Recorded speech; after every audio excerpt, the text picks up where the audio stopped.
Bueno, les saludamos con mucha alegría en este día donde nos estamos reuniendo para iniciar nuestro segundo capítulo de este maravilloso especial sobre el Sagrado Corazón de Jesús. De antemano darle las gracias por su asistencia, porque bueno, aquí vamos a reflexionar, vamos a descubrir ese amor del corazón de Jesús y vamos a ir como a los orígenes, vamos a ver desde dónde nace esta devoción, desde dónde empieza, y eso va a ser muy especial, va a ser muy lindo y queremos compartir todo esto con ustedes. Entonces el día de hoy hemos traído pues un invitado muy especial, un hermano seminarista, y lo queremos presentar en este momento. Bueno, un saludo muy grande en el corazón de Jesús, en el corazón inmaculado de María. Mi nombre es Jeider Díaz, tengo 22 años, por gracia de Dios seminarista, consagrado al Señor y a la Virgen. Ahora me encuentro en el tercer año de filosofía, o sea, el cuarto año de seminario. Bueno, muchas gracias Jeider por tu presentación. Entonces, bueno, con mucha alegría damos inicio a este capítulo. Entonces, el nombre de este capítulo es El corazón en las Sagradas Escrituras. Entonces, bueno, es muy importante porque se dice que en las Sagradas Escrituras el corazón ha sido nombrado 1000 veces, o sea, el corazón aparece 1000 veces en las Sagradas Escrituras. Entonces, bueno, queremos aprovechar pues acá la compañía de Jeider para ver qué nos puede compartir él acerca del corazón, qué importancia tiene el corazón. Bueno, hermano, y todos los que nos ven a través de las redes sociales, el tema del corazón es muy impresionante y como decía el hermano, aparece muchas veces en la Sagrada Escritura. Pero yo quisiera como enfocarme en algo más nuclear, en algo más central de lo que significa el corazón en la Biblia, ¿no? En lo que conocemos como la Sagrada Escritura, lo que Dios nos ha revelado y que a través de sus discípulos apóstoles ha dejado escrito, ¿no?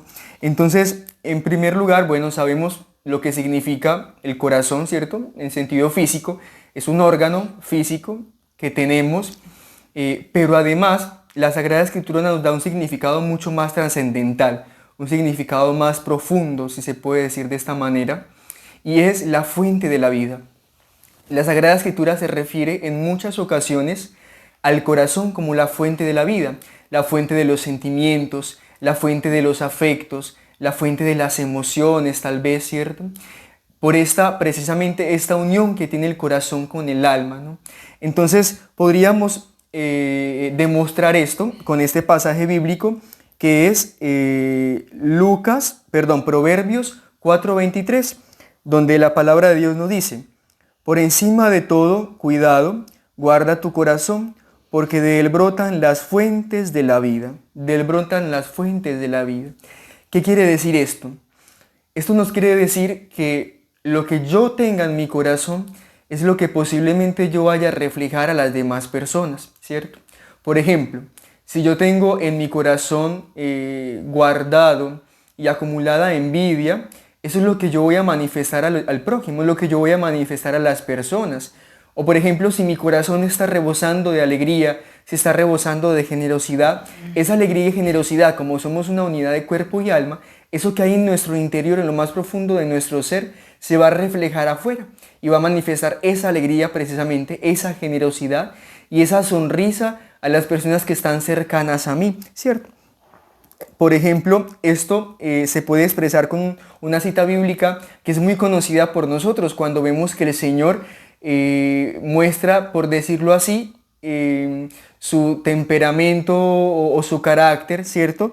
Y le dice a los fariseos: raza de víboras, ¿cómo podréis vosotros hablar cosas buenas siendo malos? Porque de lo que rebosa el corazón, habla la boca. Es decir, lo que yo tengo en mi corazón, eso va a hablar mi boca, eso voy a expresar yo a las demás personas. Esto es muy interesante, esto es muy impresionante, porque dice: pero si nuestro corazón está lleno de amor, vamos a repartir amor por todas partes donde nos encontremos. Podríamos concluir que la bondad o la maldad de la persona depende de la calidad del corazón, de la calidad del corazón. Entonces, en primer lugar, ya como cerrando esta primera idea, el corazón físico, ¿no? Pero el corazón, a lo que se refiere la Sagrada Escritura, es muchas veces la fuente de la vida, ¿no? La fuente de esos sentimientos que uno puede embargar en él, ¿no? Pero también este punto nos enseña algo muy tremendo y que es bueno resaltarlo y que lo tengamos muy presente en nuestra vida espiritual como cristianos. Y es que resulta que necesitamos de la gracia para que este corazón que puede tender por nuestra inclinación natural, no natural, perdón, sino que por nuestra inclinación que quedó herida, que dejó consecuencia al pecado, ¿cierto? Podemos dejar envenenar ese corazón, ¿cierto? Podemos dejar o permitir que este corazón se nos endurezca. Entonces ahí tiene que llegar la gracia de Dios a transformar nuestra vida, a transformar pues nuestra alma y todos nuestros hábitos y todo lo que somos nosotros. Y lo más interesante aún es que nosotros no solamente tenemos corazón, ¿no? La Sagrada Escritura no se refiere, muchas veces no se va a referir solo al corazón de la persona, sino también al corazón de Dios, al corazón de Dios. Esto es muy importante porque se nos hace a veces extraño y a veces es muy raro cómo es que Dios tiene un corazón. Y sí, la Sagrada Escritura va a manifestar esas características, por decirlo así, del amor de Dios, del corazón de Dios como Padre. Entonces nos cuenta este libro, que es un libro muy bueno, también aprovecho a recomendarles este libro, se llama El Sagrado Corazón de Jesús, Remedio de los Males de Nuestro Tiempo. El autor es Mario Inostroza Medina. Entonces dice este libro, en la página 69, que la revelación que nos relatan las Sagradas Escrituras en general del corazón de Dios, nos hablan en general del corazón de Dios, ¿cierto? La misión del Hijo de Dios revela la dimensión universal de su amor, la profundidad de su misericordia, su plan para restaurar el reino en el corazón del hombre. Y dice, algunos temas son particularmente reveladores en relación a las menciones que hace explícitamente el Antiguo Testamento en relación al corazón de Dios. Entonces, aquí ya vamos a entrar un poquito como al tema también nuclear, ¿cierto? Esas características del amor de Dios, del corazón de Dios. Entonces, en primer lugar, se nos muestra la sabiduría y el poder de Dios. Es decir, el corazón de Dios, cuando se nos muestra esta sabiduría de Dios, este poder de Dios, este portento de Dios, esta magnanimidad de Dios, nos está diciendo que el corazón de Dios es precisamente un corazón sabio, un corazón poderoso. Porque un corazón sabio va a saber la creación. Dios creó todo con sabiduría, Dios creó todo con perfección, Dios creó todo con amor y libremente, ¿cierto? Y esto es muy impresionante y lo podemos ver en cosas muy prácticas de nuestra vida, ¿cierto? Por ejemplo, el cuerpo humano. El cuerpo humano es perfecto. El cuerpo humano, tanto del varón como de la mujer, son perfectos. O podríamos ver la misma creación. Uno ve las montañas, los árboles, uno puede ver el cielo, las estrellas, o cuando uno muchas veces ha escuchado esto, ¿no? Teorías científicas o acepciones científicas, incluso verdaderas, que dicen que, claro, hay un perfecto orden, distancia entre lo que es la Tierra, entre lo que es el Sol, la Luna. Hay una perfección en todo. Dios tiene un corazón sabio. Por eso decimos que Dios no se puede equivocar. Muchas veces es el ser humano quien se equivoca por tomar malas decisiones o por no saber discernir bien la voluntad de Dios. Y el poder de Dios, el corazón de Dios es un corazón poderoso, un corazón portentoso. Y basta ver meramente los milagros que hace en nuestra vida. Por eso, invitarles también ustedes en la casa, meditar esos milagros que Dios ha hecho en cada uno de sus corazones. Y ahí eso va a manifestar que el corazón de Dios, aparte de ser sabio, verdaderamente sabio, porque es la misma sabiduría, también tiene un poder grandísimo que muestra en su misericordia. Una segunda característica que la Sagrada Escritura resalta en el corazón de Dios, en esta misericordia de Dios, es precisamente la tristeza del corazón de Dios. ¿Cómo así la tristeza del corazón de Dios? Sí, y vamos a expresarlo con una cita bíblica muy bonita, que es la siguiente. Génesis capítulo 6, versículo 6. Dice, Yahvé se arrepintió de haber hecho al hombre en la tierra y se dolió en su corazón.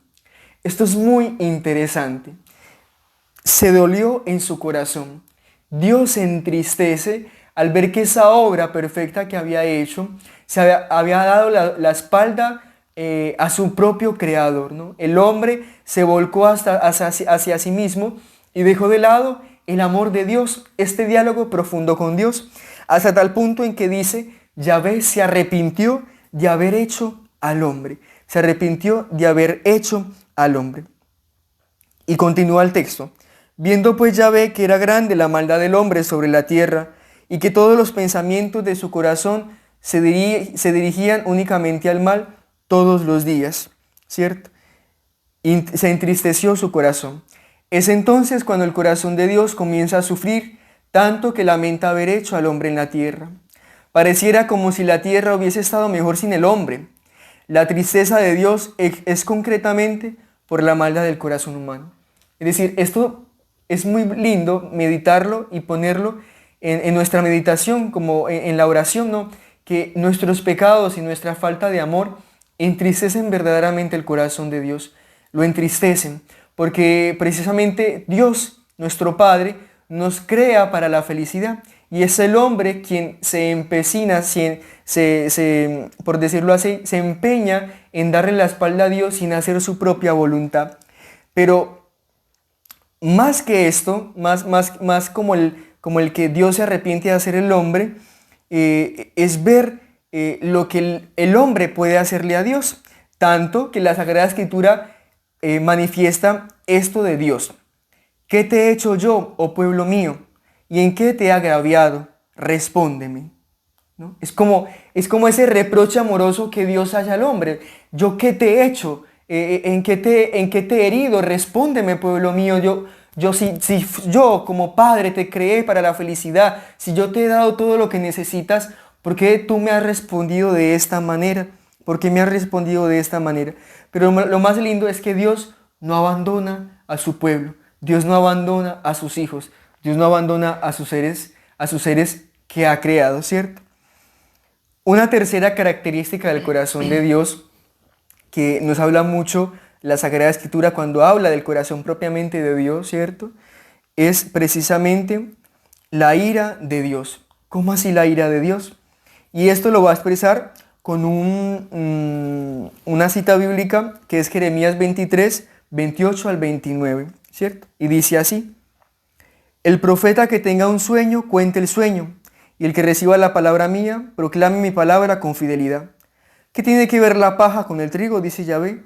¿No es mi palabra como fuego, dice Yahvé, y como martillo que quebranta la roca? ¿No? Ese corazón, esa ira de Dios se refiere a ese fuego de Dios, a ese celo de Dios por ver o por querer que sus hijos no se pierdan en la oscuridad del pecado. Es este celo de Dios al ver que sus hijos no responden ante la llamada de Dios, que sus hijos no responden a la misión que Él mismo les ha dado y les ha inscrito en su corazón, ¿no? Es este celo de Dios que devora como fuego amoroso por ver que sus hijos no le aman, ¿sí? Entonces, es muy importante esto porque cuando uno se da cuenta que es causa, ¿no? Primero de la tristeza de Dios, pero que también Dios tiene un celo por querer amarme, por querer que yo responda, eso nos tiene que mover a amarlo verdaderamente. Tiene que movernos con nuestra vida cristiana, nuestra vida común, ordinaria, en el trabajo, donde estemos, en la universidad, en el estudio, buscar constantemente agradar el corazón de Dios, ¿cierto? Y dice, no solo los invita a volver cuando se extravían, sino que les permite experimentar las consecuencias muchas veces de sus malas acciones. El propósito de permitir su sufrimiento no es su destrucción, sino el arrepentimiento. Dios quiere que regrese a Él. Dios quiere que regresemos a Él. Ese es el celo de Dios, ese es el celo del Padre, ¿cierto? Y ya como para ir finalizando, también nos cuenta la Sagrada Escritura, sobre todo, esta característica que tiene el corazón de Dios con respecto a la victoria del amor sobre la ira en el corazón de Dios. ¿Cómo así? Y esto lo vamos a expresar con esta siguiente cita bíblica. ¿Cómo te podré abandonar, oh Efraín? ¿Cómo podré entregarte, oh Israel? ¿Podría acaso tratarte como a Adama, hacerte como a Zeboín? Se conmueve mi corazón dentro de mí, a la par que se inflama mi compasión. Vemos un corazón compasivo, un corazón sumamente amoroso, ¿no? Conclusión, Dios es amor. Dios es amor. Y esto es muy necesario porque cuando uno empieza la vida cristiana o uno va caminando en la vida cristiana, se le pueden presentar a uno falsas concepciones de lo que es Dios, ¿no? Y muchas veces asumimos la concepción de Dios que tienen, sin faltar por supuesto al respeto, pero muchas veces se tiene esa concepción que tienen los hermanos separados, o como lo llamamos los hermanos protestantes, ¿cierto? Que tienen esa concepción de Dios como un Dios malo, un Dios vengativo, un Dios que manda el sufrimiento porque nos quiere ver sufrir, porque lo merecemos, ¿no? Pero la concepción que debemos tener como cristianos respecto al corazón de Dios es como esta imagen, ¿no? Es como la siguiente imagen. Este padre que cuando ve a su hijo sufrir, se tapa los ojos porque no quiere ver a su hijo sufrir. O cuando le pone un castigo o lo reta, como decimos acá en Chile, al padre, aunque le duele profundamente, sabe que eso le hace daño a su hijo, pero sabe que es lo mejor para él, ¿cierto? Es esta concepción de un Dios amoroso, sumamente amoroso, que no quiere el mal para nosotros. Lo permite, sí, pero que permitiendo ese mal sabe que detrás de eso viene algo mucho más grande, ¿cierto? ¿Cuál fue la respuesta del pueblo escogido? Deslealtad, ¿cierto? Por ejemplo, vemos el pueblo de Egipto que en muchas ocasiones renegó y se quejó de los portentos de Dios o de esa acción misericordiosa, ¿no? Porque les hacía falta alimento o agua, ¿cierto? ¿Cómo respondía el pueblo de Dios? Muchas veces con deslealtad. Y dice Oseas 11:2, pero mientras más los llamaba, ellos más se alejaban de mí, ¿cierto?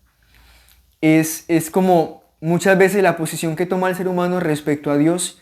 Mientras Dios nos llama, uno más se aleja de Él, ¿cierto? Y ya para finalizar este ítem, este último apartado, dice el mismo Oseas 11, cuando Israel era niño, yo lo amé. Y fui yo quien enseñé a andar a Efraín. Yo lo tomé en mis brazos, ¿cierto? Es un corazón sumamente amoroso. Es un corazón que ama verdaderamente y que espera que le amemos. Esto, como en resumen, ¿sí? Es muy lindo verlo de esta forma. Veíamos, ¿no? El significado del corazón propiamente, pero quise yo resaltarme o quedarme más en lo que significa el corazón, ¿sí? De Dios en la Sagrada Escritura, que manifiesta esa palabra corazón cuando la Sagrada Escritura lo nombra, lo expresa, y es precisamente todas estas características, ¿no? Pero esta última característica es muy importante porque uno se da cuenta cuánto Dios nos ama, a pesar de lo que somos, de nuestras miserias, de nuestras inclinaciones, de nuestros pecados. Dios nos ama mucho y podría yo hacer esto u otra cosa y Dios a mí nunca me va a dejar de amar, nunca, y espera que yo vaya a sus brazos como un niño corre presuroso a los brazos de su padre. Bien, Jader, muchas gracias por tu intervención. Es muy lindo poder meditar todas estas realidades tan importantes porque se está presentando nuestro corazón con todas sus inclinaciones, con todas sus bondades, también con todas sus miserias, y se nos presenta el corazón de Dios, que es sola bondad y que nos quiere misericordiar, que nos quiere ayudar, que nos quiere unir a Él. Entonces es muy lindo que lo tengamos muy presente en el corazón. Y bueno, decirles que esto va a seguir avanzando, van a seguir viendo temas muy importantes, porque claro, nos puede quedar la pregunta, claro, dice San Juan que a Dios como que nadie lo ha visto. Entonces, cómo podemos ver ese corazón de Dios, ese corazón que sea semejante a nuestro corazón, un corazón humano, un corazón de carne, y eso es lo que iremos viendo más adelante, cómo Jesús se hizo hombre, el Hijo de Dios, la segunda persona de la Santísima Trinidad, se encarna en el vientre purísimo de nuestra Madre, la Virgen María, y allí se hace ese corazón de Dios.